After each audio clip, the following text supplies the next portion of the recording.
हमारे साथ है शिवसेना के नेता सांसद मिलिंद देवरा। देवरा साहब, जिस तरह से वन नेशन वन इलेक्शन इस सत्र में रिपोर्ट पेश की जा सकती है जेपीसी की, और उसके बाद उसको पास भी कराया जा सकता है, इस तरह की चर्चा है। इसको लेकर क्या कहेंगे और आपकी पार्टी की क्या भूमिका रहेगी वन नेशन वन इलेक्शन को लेकर? देखिए, वन नेशन वन इलेक्शन, ये मैं मानता हूँ भारत के लोकतंत्र को अधिक मजबूत बनाने के लिए, भारत की अर्थव्यवस्था को अधिक मजबूत बनाने के लिए, भारत में एक प्रकार से राजनीतिक स्थिरता को बढ़ावा देने के लिए एक बहुत ही अच्छा कदम है। और इस प्रस्ताव का हमारी पार्टी ने, शिवसेना ने, उप मुख्यमंत्री एकनाथ शिंदे जी ने, हमने ऑलरेडी इसका स्वागत किया है।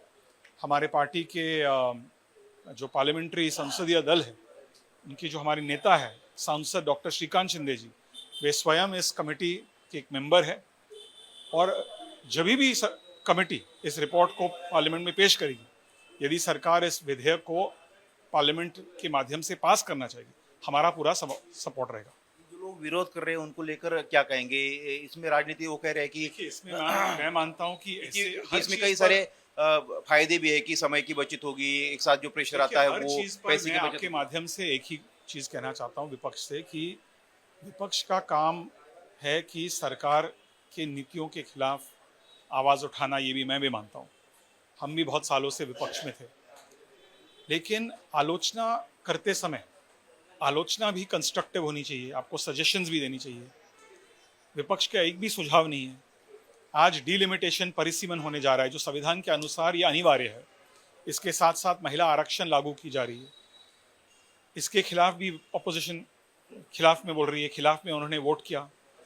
तो हर चीज पे जब ये मोदी जी के खिलाफ है, इसका मतलब नहीं होना चाहिए कि वे भारत के खिलाफ है। भारत के हित में क्या है, उस पर सोच विचार करके उनको सरकार के साथ मिलकर काम करना चाहिए। यदि सरकार के नीतियों में, सरकार के विधायक बिल्स में, कानूनों में कोई कमी है, उसके हमें कैसे सुधारना चाहिए, उस पर अवश्य सजेशन देना चाहिए।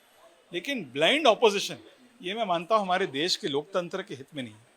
जैसे कि आपने परिसीमन की बात की, परिसीमन विधेयक की, तो उसको लेकर जो इंडिया ब्लॉक की जो कुछ पार्टियां हैं, जैसे शरद पवार साहब की पार्टी एनसीपी या यूबीटी है, वो कह रहे कि शर्तों के साथ अगर 50% की लिमिट जो बढ़ेगी तो हम जो विचार कर सकते हैं। संघ की बात कह सकता हूँ कि पहले जब स्पेशल सेशन बुलाया गया और उस स्पेशल सेशन में परिसीमन का विधेयक लाया गया था, उस समय भी सरकार के मंत्रियों ने, माननीय प्रधानमंत्री जी ने, माननीय गृह मंत्री जी ने बिल्कुल स्पष्ट साफ कहा कि जो दक्षिण राज्यों की जो कंसर्न थी, जो चिंता थी, मैं भी उस बात पर मैं मानता हूं कि उनकी जो चिंता थी वो उचित है, क्योंकि हम भी महाराष्ट्र से आते हैं। महाराष्ट्र, दक्षिण राज्य हमारी ह्यूमन डेवलपमेंट इंडेक्सेस जैसे पॉपुलेशन कंट्रोल में हम काफ़ी आगे हैं, तो हमें क्यों पनिश नहीं किया जाना चाहिए, उल्टा हमें रिवॉर्ड किया जाना चाहिए। इन चीज़ों को ध्यान में रखकर केंद्र सरकार ने ब्लैंकेट सभी राज्यों के लिए 50% सीट्स बढ़ाए, तो इसमें भेदभाव बिल्कुल नहीं होगा।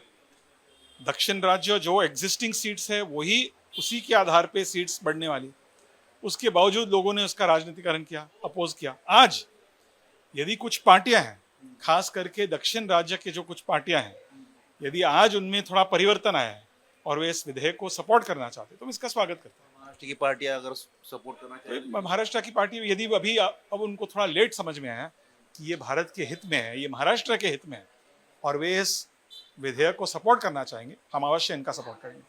Thank you. Milind Deora, cameraman Vijendra Bhadauria के साथ सचिन चौधरी, इंडिया टीवी, मुंबई।